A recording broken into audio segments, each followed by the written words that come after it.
Welcome back to Street Smart. Investment advisor and portfolio manager Marc Faber has made some very big accurate calls in the past. Earlier I asked him where he thinks the global economy and markets will be 1 year from now. I think within 1 year the Chinese economy will perform poorly. In other words, that will have a recession. A recession in China? Yes.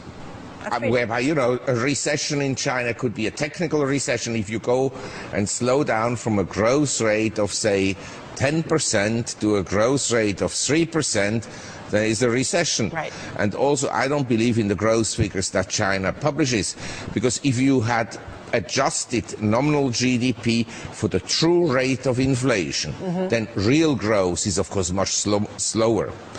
But, I want to tell you something that disturbs me in all emerging economies and in many other developed economies. For my taste, in front of luxury hotels, there are far too many Ferraris, Maseratis, Bentleys. Sign of the peak, that is or not what? a good sign. You should see depression when conditions are depressed.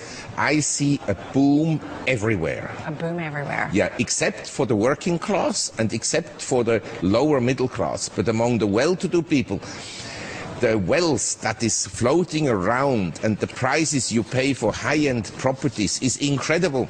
And I think that will come to an end, and a lot of people will lose a lot of money. And so I'm ultra careful at the present time. It's interesting in your report, you talk about, I'm going to read right from it, Americans have been watching protests against oppressive regimes that concentrate massive wealth in the hands of an elite few, yet in our own democracy, 1% of the people take nearly a quarter of the nation's income, and in inequality, even the wealthy will come to regret. So you're saying we're watching everything that's happening in the Middle East, yet it's right here.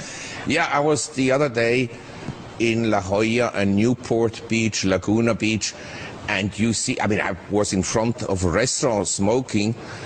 I'd never seen so many Ferraris and Maseratis and Bentleys and, fancy cars anywhere in the world. Right. And this is in America. I'm not saying this is wrong. I'm not here a social observer. But I'm just saying, basically, there is an opulence among a group of people that is huge. A small group of people. Very small.